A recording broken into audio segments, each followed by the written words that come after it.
Paris, début des années 30.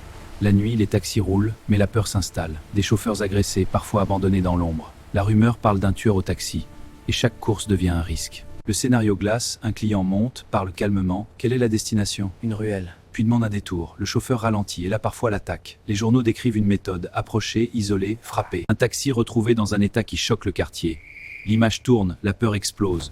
On ne parle plus de simple vol, on parle d'un prédateur. Et la presse transforme l'affaire en cauchemar national. Les unes s'enflamment.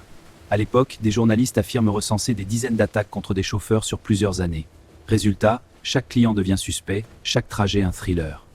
La police intensifie les rondes, les chauffeurs s'organisent, on évite certains quartiers, certaines heures. On observe les mains, les poches, les regards. Pas ce soir. Une paranoïa s'installe. Paris roule, mais sur les nerfs. Contrôle!